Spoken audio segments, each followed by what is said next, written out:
Amém? Amém? Amém, amém. Graças a Deus. Graças a Deus.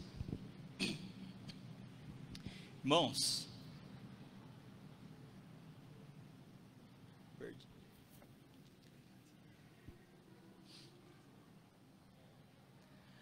quero compartilhar uma palavra com os irmãos, que se você quiser já abrir a sua Bíblia, Gênesis 24. Gênesis capítulo 24.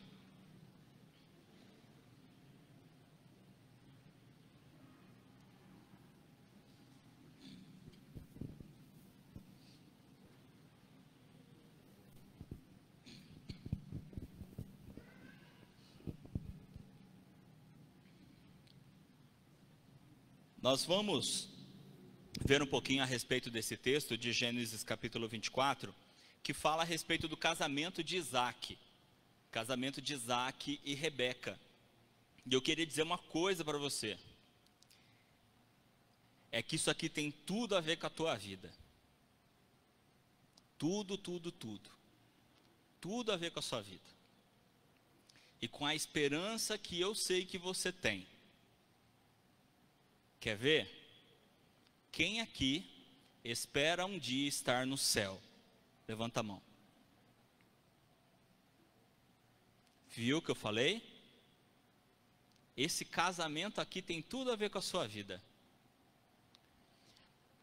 Uma coisa que eu aprendi estudando, olha só que coisa incrível. A Bíblia, eu já disse isso aqui, mas eu gosto de repetir algumas coisas. A minha mãe, ela era pedagoga e ela me ensinou uma coisa, que o aprendizado ele vem através da repetição. Se você quiser aprender uma coisa, você precisa repetir até aprender. E aqui na Bíblia, nós temos várias histórias reais. Nós temos várias narrativas, certo? Só que além disso, a palavra de Deus, a Bíblia, ela tem uma narrativa central. Ela tem uma narrativa principal. Nós chamamos isso de metanarrativa, que é a principal narrativa da Bíblia. Uau! Difícil, né? Porque dentre tantas narrativas, como é que a gente pode chamar uma de principal, né? Só que a Bíblia, ela tem uma metanarrativa, ela tem uma narrativa central. Algo que ela fala de Gênesis a Apocalipse. Todos os livros da Bíblia, sem exceção, todos os livros da Bíblia, eles nos trazem, ou a Bíblia nos traz uma narrativa principal, que é o principal objetivo de Deus para a humanidade. É a redenção da humanidade. É a salvação da humanidade. Se nós pegarmos toda a Bíblia, toda, ela está dirigida para essa narrativa central da Bíblia. A redenção do ser humano e a salvação do ser humano através de Jesus Cristo. Através de Jesus Cristo. Apesar de Jesus ter aparecido só no Novo Testamento, na verdade, como a própria palavra diz, tudo foi feito por Ele e para Ele, para Jesus. E antes de eu começar a ler um pouco dessa história do casamento de Isaac e Rebeca, que a princípio parece que não tem nada a ver, mas vocês vão entender. Eu quero, assim como, mais ou menos como eu fiz quando eu preguei sobre a cura de Naamã, lembram? Faz pouco tempo. Assim como eu fiz, eu também quero aqui apresentar personagens. Lá na cura de Naamã, eu apresentei, quando eu preguei sobre a cura de Naamã, eu apresentei os personagens e a gente percebeu que de alguma forma a gente poderia identificar todos eles como pessoas da igreja. Lembram? Aqui nós vamos fazer um pouco diferente, mas nós vamos apresentar alguns personagens. Bom, vamos lá. O primeiro personagem, o pai do noivo. Quem é o pai do noivo? Misericórdia. Quem é o pai do noivo? Abraão. Abraão. Nesse contexto do casamento de Isaac, irmãos, deixa eu explicar uma coisa para vocês, e vou explicar bem explicadinho para não ter mal entendimento. Cada um desses personagens, eles simbolizam, representam alguém diretamente com relação ao arrebatamento. Com relação ao arrebatamento. Abraão, ele simboliza Deus Pai. Como eu já disse, ele é o pai do noivo, logo, né? Eu já vou apresentar logo o noivo. Quem é o noivo? Isaac? Jesus. Tem um segundo personagem, ele vai ser o segundo citado aqui, que é o servo mais fiel de Abraão, que a gente vai ver logo no versículo 2, a gente já vai ler sobre ele. Ele representa o Espírito Santo. E Rebeca é quem? É nós. A noiva, a igreja. Como eu disse, eu vou explicar bem explicadinho. Isso não significa que Abraão, Isaac, Rebeca e o servo não existiram. É claro que eles existiram, pessoas reais que viveram suas vidas, tá?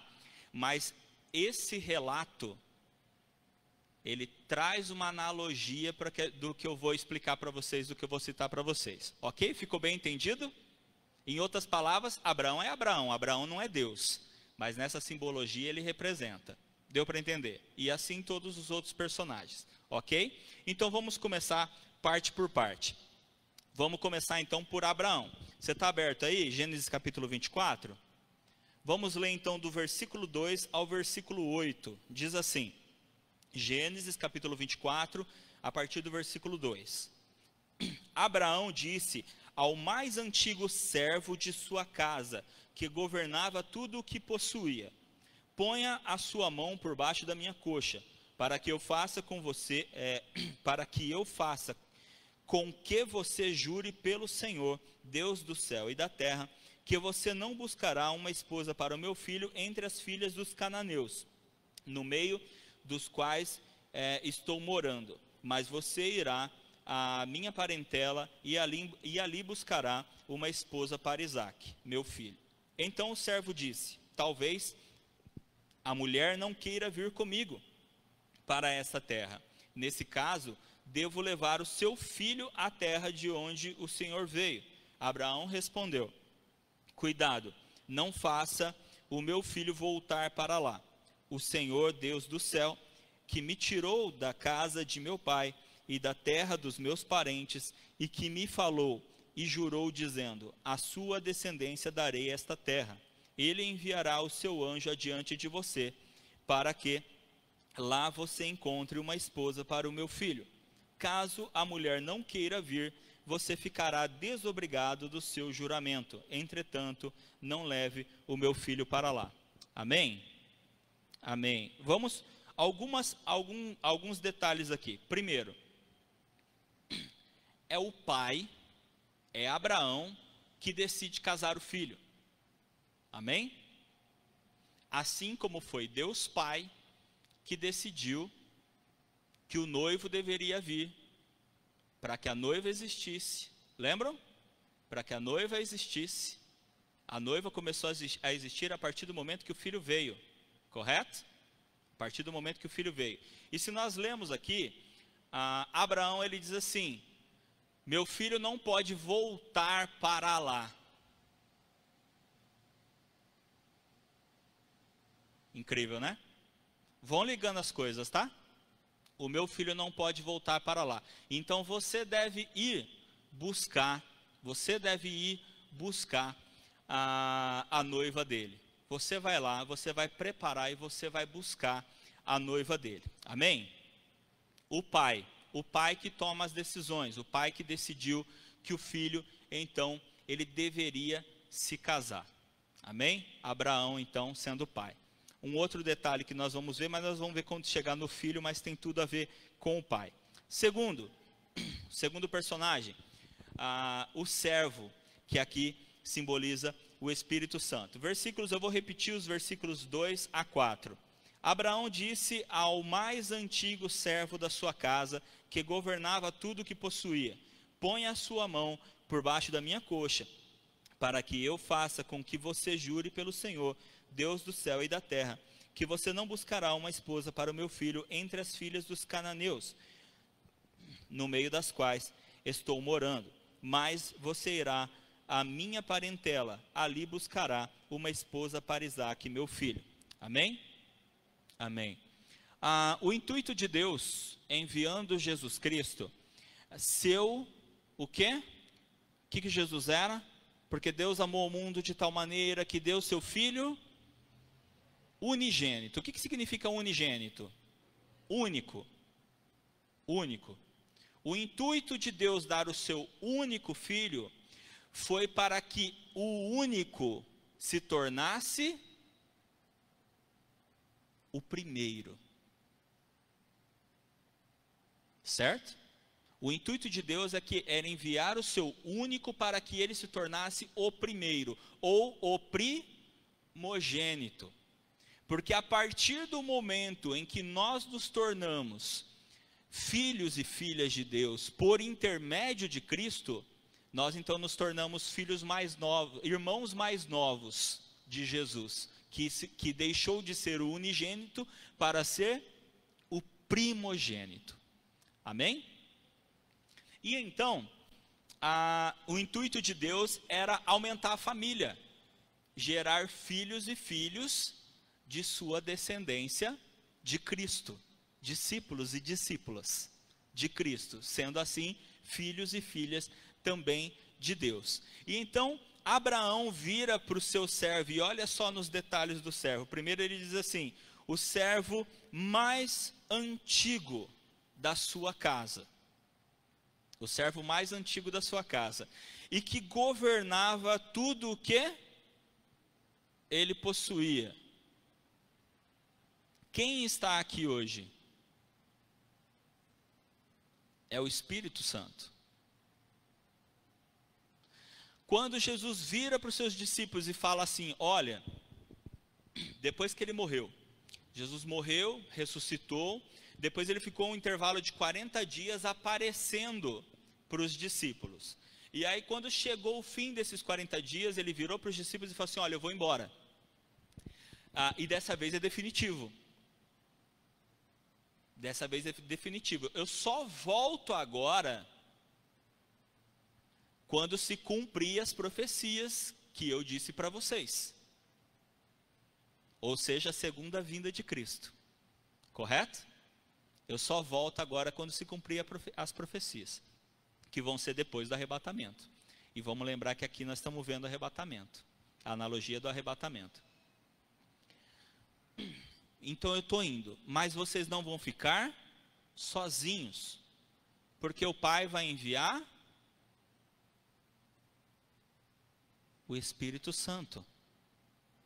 Então vocês não estarão sós, vocês terão o Espírito Santo, que é o servo mais antigo do Pai. Mas não vamos confundir, não é servo no sentido de que o Espírito Santo seja menor do que Deus. Não é nesse sentido. É no sentido de que existe uma hierarquia na Santíssima Trindade, onde Cristo serviu o Pai, vindo para viver como homem, se sacrificando, e da mesma forma o Espírito Santo serve ao Pai, cuidando da noiva, enquanto ele não leva a noiva para o noivo. Enquanto ele não leva a noiva para o noivo. E então, nós vemos aqui a respeito desse servo de Abraão, servo mais antigo e mais do que mais antigo, eu falei do mais antigo, mas qual é a segunda característica que a Bíblia coloca? Que ele governava tudo o que Abraão possuía. E quem governa hoje? É o Espírito Santo. É o Espírito Santo. Tanto é que Jesus mesmo disse que o Espírito Santo não deveria ser blasfemado. Porque ele tem toda a autoridade de Deus aqui, porque ele é Deus. O Espírito Santo é Deus.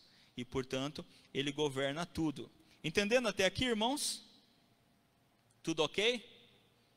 Então vamos lá.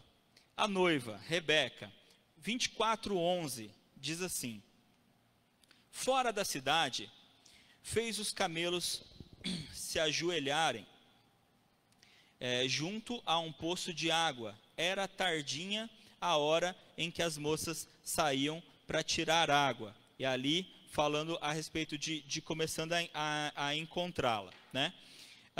Então o servo orou: ó Senhor, Deus de meu senhor Abraão, peço-te que me ajudes hoje e sejas bondoso para com o meu senhor Abraão. Eis que estou ao pé da fonte de água, e as filhas dos homens desta cidade saem para tirar água. Concede, pois, que a moça a quem eu disser incline o cântaro para que eu beba, e ela me responder, beba, e darei ainda de beber aos seus camelos, seja a que designaste para o teu servo Isaque, e nisto verei que foste bondoso para com o meu senhor. Antes que ele acabasse de orar, eis que surgiu Rebeca, filha de Betuel, filho de Milca, mulher de Naor, irmão de Abraão, trazendo um cântaro sobre o ombro. A moça era muito bonita, virgem, a quem nenhum homem havia possuído. Ela desceu até a fonte, encheu o seu cântaro e subiu. Então o servo correu ao encontro dela e disse: peço que me deixe beber um pouco da água do seu cântaro. Ela respondeu: beba, meu senhor. E prontamente, baixando o cântaro para a mão, deu-lhe de beber. Depois de dar de beber, disse: vou tirar água também para os seus camelos, até que todos bebam. E apressando-se em despejar o cântaro no bebedouro, correu outra vez ao poço para tirar mais água. Ela tirou água até todos, para todos os camelos. O homem a observava em silêncio, atentamente, para saber se o Senhor teria levado a bom termo a sua jornada ou não. Amém? Amém? Amém. Nós temos aqui então Rebeca. Nós temos Rebeca. Vou tentar dar uma resumidinha na história então, só para a gente entender. Abraão decide casar Isaque. Ele chama o seu servo e diz para o seu servo: você vai voltar lá para a terra dos meus parentes. Porque vocês lembram que um dia Deus chegou para Abraão e falou assim: sai da tua terra, da tua parentela, para a terra que eu te mostrarei. Correto?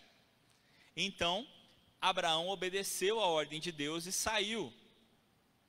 E Abraão tinha um entendimento que ele nunca mais deveria voltar para o lugar de onde Deus mandou ele sair. Por isso ele disse para o servo: você não pode levar Isaque. Porque Abraão sabia que mesmo se ele morresse, e só para vocês entenderem, Abraão estava sentindo que estava chegando a hora de morrer, por isso ele se apressou em casar Isaque. Ele sabia que mesmo que ele morresse, a palavra do Senhor e as promessas do Senhor não poderiam ser mudadas. Porque aquilo que Deus fala não muda. E Abraão sabia disso. Então ele falou: então você vai lá buscar, porque eu não quero que o meu filho se case com alguém de outra terra. Eu não quero que o meu filho se case com alguém que não seja nosso povo. Então você vai atrás do nosso povo. Amém? Assim como o Espírito Santo faz. Ele procura aqueles que são povo de Deus. E ele tenta identificar dentro daqueles chamados povo de Deus, aqueles que demonstram as características da noiva. Em outras palavras, da igreja. E se a gente voltar e pegar aqui, ó, o versículo 11, chama a atenção da gente para uma coisa muito importante. Presta atenção no versículo 11.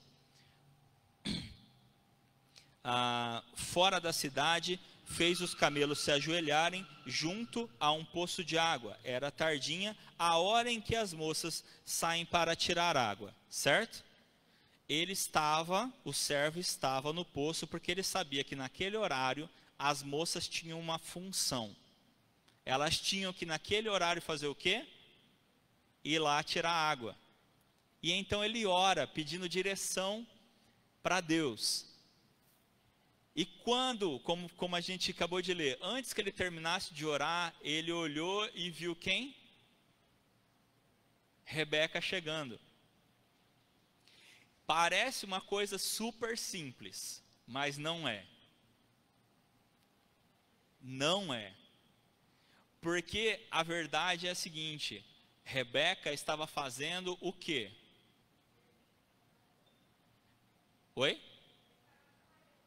Ela estava fazendo o que ela tinha que fazer.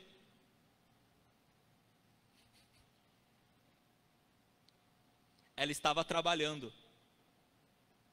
Ou seja, ela estava fazendo exatamente aquilo que era esperado dela. Ela estava fazendo o que ela tinha que fazer.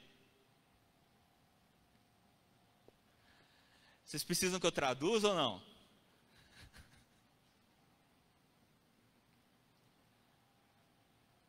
O servo foi até lá e procurou uma moça que deveria fazer aquilo que ele estava lá esperando uma moça que fosse fazer o que ela deveria fazer, que era a função delas fazer naquele momento. O Espírito Santo, ele vem e ele procura a noiva, e ele espera que a noiva esteja fazendo o quê?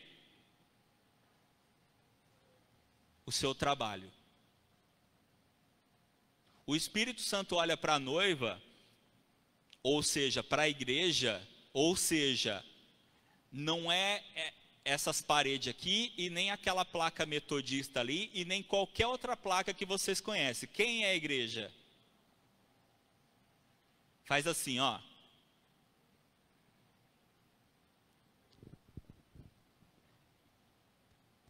É eu mesmo, é você mesmo. Quando o Espírito Santo chega, ele chega e ele observa. Primeiro ele vai aonde Deus mandou ele ir, ao encontro do seu povo. Vai lá no meu povo e procura a noiva, procura a igreja. Como que eu vou saber quem é a noiva? Pai Abraão. Você vai identificar ela. Você vai identificar a igreja. Porque ela vai estar fazendo aquilo que ela tem que fazer. Entenderam? Agora, mais do que isso, Rebeca não apenas estava fazendo o que ela tinha que fazer, que é justamente o que Deus, o que o Espírito Santo espera de cada um de nós, é que nós, como igreja, estejamos fazendo aquilo que Ele espera que a gente faça, mas quando o Espírito Santo chega para ela e fala com ela, pede água para ela, o que foi que ela fez? Ela respondeu conforme ele esperava. Lembra que ele disse? Que a moça que eu vá e peça água, que ela ofereça água para mim e também para os meus camelos. Não foi assim que ele falou? Da mesma forma, quando o Espírito Santo ele chega na igreja e ele chama a igreja e ele fala: me sirva, porque eu sou o administrador do Pai aqui.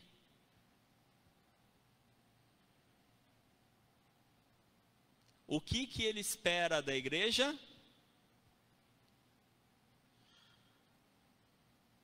Que ela esteja em prontidão de servir, assim como Rebeca esteve. Percebe? Ele teve certeza que era ela, porque quando ele pediu água para ela, ela não pensou duas vezes. A Bíblia, acabamos de ler, diz que imediatamente ela disse: eu vou te dar água. E deu água para ele, e disse: eu também vou dar para os teus camelos, também vou dar água para os seus camelos. E deu água para os camelos dele. Aí ele teve a certeza de que era ela. Porque pelos frutos os conhecereis. E ela demonstrou os frutos quando o Espírito Santo falou com ela. Rebeca demonstrou os frutos quando o servo falou com ela. Amém? É assim que o Senhor espera cada um de nós. Vamos avançar um pouquinho. Versículo 54. Versículo 54. Perdão. Antes disso, deixa eu só fazer um paralelo. Um paralelo aqui, porque eu estava falando justamente que o Espírito Santo, Deus espera que a igreja esteja fazendo aquilo que ela tem que fazer. E nós vemos isso em Apocalipse capítulo 3, do versículo 15 ao versículo 20. Deus, através de Jesus, na verdade, falando a respeito da igreja em Laodiceia. O pessoal da escola dominical escutaram isso hoje de manhã. Jesus falando a respeito da igreja em Laodiceia, que era a igreja que não estava fazendo aquilo que Deus espera. E como nós estamos fazendo um paralelo da história do casamento de Isaac com o arrebatamento, tem tudo a ver com o que nós estamos falando. Porque ali nas cartas do Apocalipse às igrejas, antes de falar da carta para a igreja de Laodiceia, Jesus fala, ele dita a carta para a igreja de Filadélfia, que ele chama de a igreja que está fazendo o trabalho certo. É a igreja que ele diz, estão fazendo aquilo que eu espero que façam. Estão fazendo aquilo que eu espero que façam. Já a Laodiceia não estão fazendo aquilo que eu espero que façam. Dentro dos textos proféticos, irmãos, para quem não assistiu, não participa da escola dominical, cada carta do Apocalipse, ela trata de um período de tempo da era cristã. E nós estamos vivendo o período de transição entre a carta para a igreja de Filadélfia e a carta para a igreja de Laodiceia. Exatamente, nós estamos vivendo essa transição. Ou seja, nós estamos num misto da igreja de Filadélfia, ou seja, aqueles que estão fazendo aquilo que Deus espera, com a igreja de Laodiceia. A igreja que não está fazendo aquilo que Deus espera. E é para a igreja de Laodiceia que Jesus diz: eis que estou à porta e bato. Se alguém abrir, eu entro.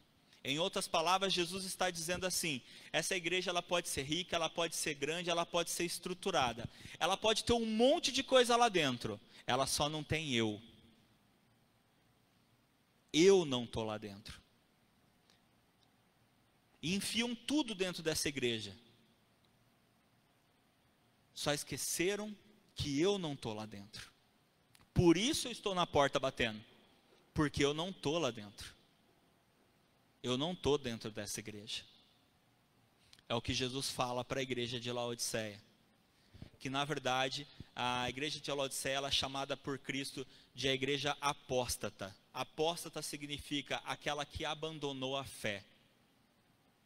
Ela pode ser grande, ela pode ser cheia, ela pode ser lotada de eventos e atividades, mas Cristo não está ali dentro. Por isso Cristo chama ela de igreja apóstata, a igreja que abandonou a fé. Como eu disse, seguem muitas coisas, fazem muitas coisas, mas Jesus não está lá. Rebeca representa a igreja que estava fazendo aquilo que Deus esperava, aquilo que o Espírito Santo esperava. Por isso ele chama ela, e aí o servo virou para Rebeca e falou, e contou toda a história para Rebeca. O meu Senhor mandou eu vir aqui, e contou toda a história para ela. Imediatamente ela se animou e foi contar para a família. Vamos ler, a partir do versículo 54. Diz assim: depois comeram e beberam, ele e os homens que estavam com ele, e passaram a noite. De madrugada, quando se levantaram, o servo disse, permitam que eu volte para o meu senhor. Mas o irmão e a mãe da moça disseram, deixe que ela fique conosco mais alguns dias, pelo menos 10, e depois você poderá ir. Ele, porém, lhes disse, não me detenham, pois o Senhor me tem levado a bom termo na jornada, deixem que eu volte ao meu Senhor. Disseram, vamos chamar a moça para ver o que ela diz. Chamaram, pois, Rebeca e lhe perguntaram, você quer ir com este homem? Ela respondeu, sim, eu quero. Vamos lá, tem bastante coisa boa aqui. Estava tudo numa festa, certo? Eles estavam comendo e bebendo, tudo acontecendo normalmente, tranquilamente, quando, de madrugada, quando ninguém espera, quando ninguém imagina, o servo vira e fala, está na hora de ir embora. Noiva, vamos embora.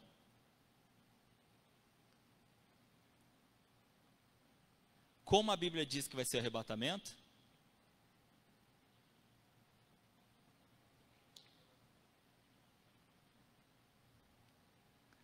Tudo funcionando normal, tudo acontecendo normal, tudo em festa, e quando ninguém mais espera,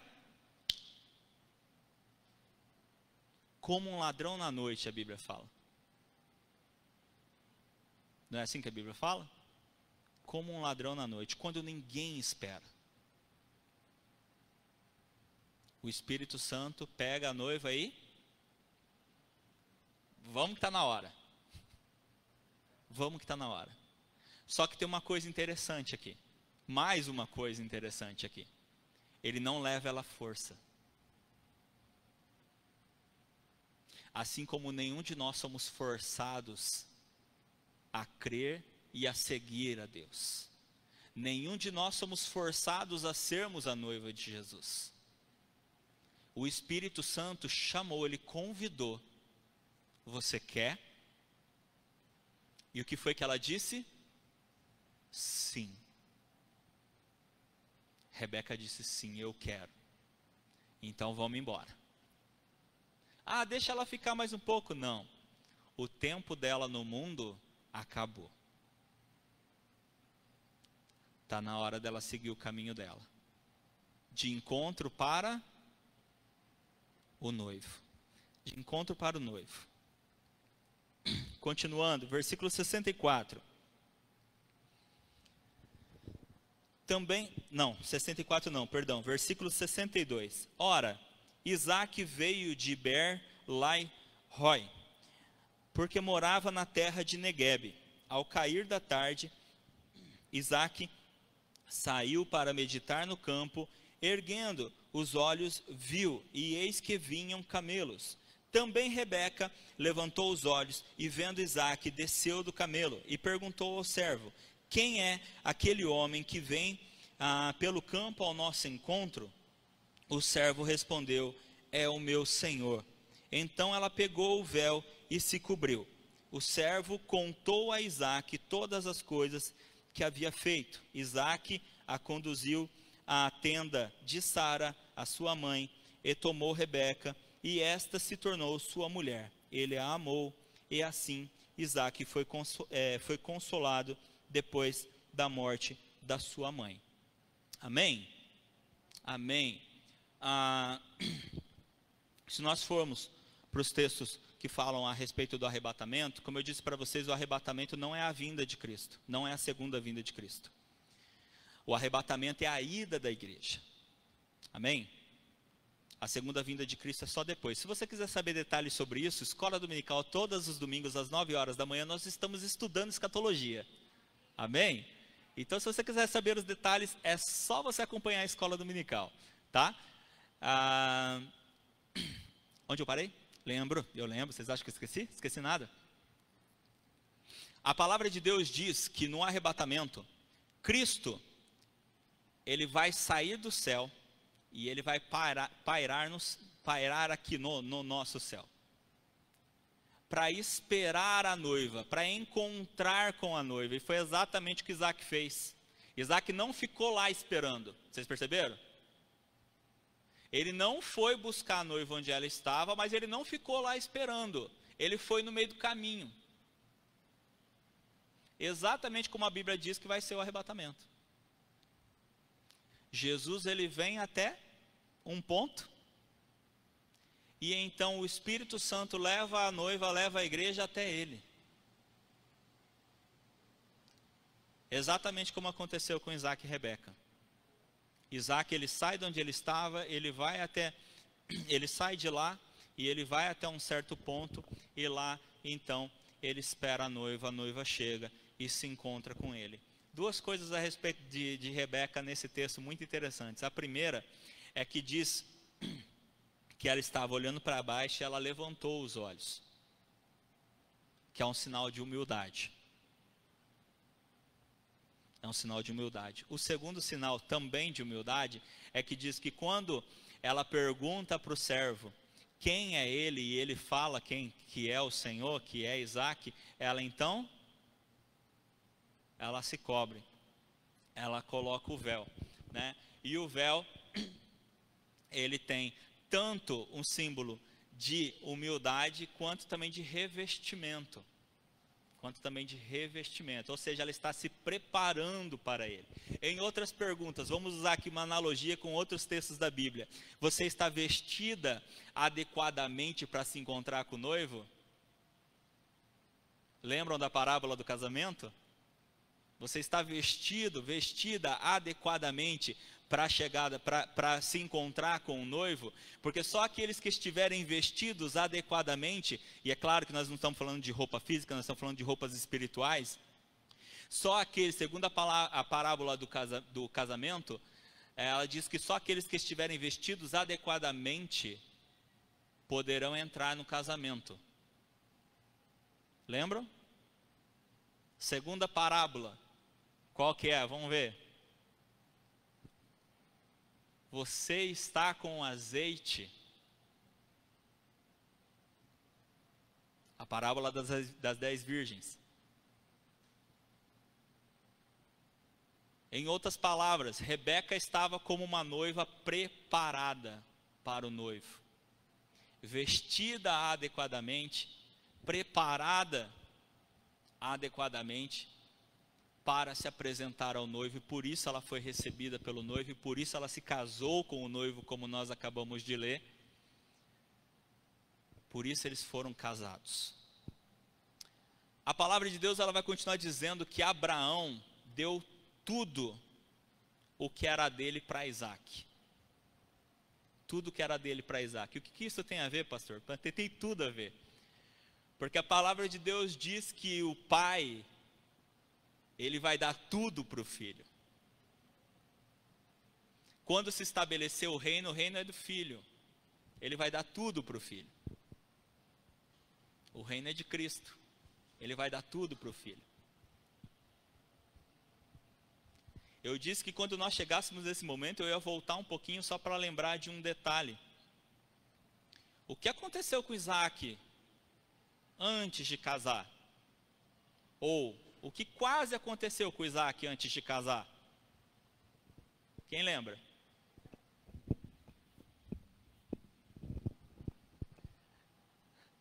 Deus pediu para Abraão um sacrifício, lembram? E Abraão está levando Isaac para o sacrifício. Isaac sabia? Até um ponto ele não sabia. Agora eu vou contar uma coisa que vocês não sabiam. Quantos anos vocês acham que Isaac tinha? Para eu comprovar que vocês... Não vou dizer que vocês foram enganados. Na verdade, era falta de estudo mesmo. Quantos anos vocês acham que Isaac tinha? Quantos anos Isaac tem, assim, quando fazem representações a respeito disso? 12 anos? Ele não tinha. Ele era adulto. Isaac não era criança. Ele era adulto. Quando ele foi levado para ser sacrificado. Vamos agravar um pouquinho a história? Quantos anos Abraão tinha quando ganhou Isaac?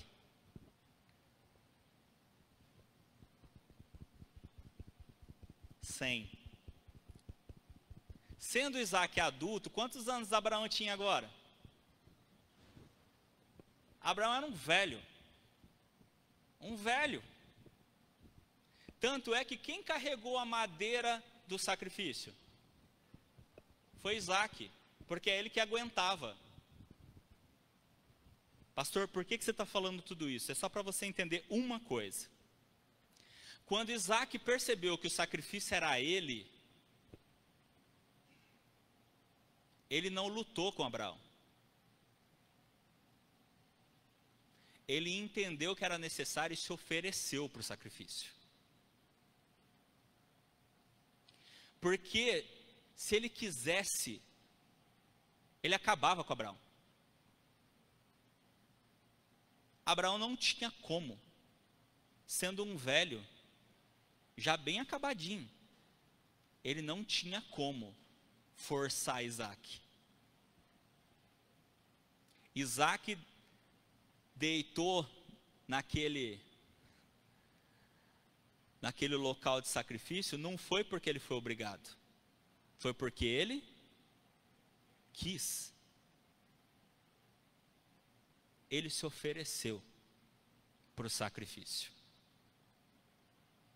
Por recompensa lá na frente ele recebeu tudo que era do pai, tudo que era de Abraão. Jesus, ele se ofereceu para o sacrifício. Quando ele percebeu que teria que haver um sacrifício, ele se ofereceu para o sacrifício. Como recompensa ele vai receber tudo o que é do pai. Vai receber tudo o que é do pai. E casar com a noiva, porque ele é o noivo.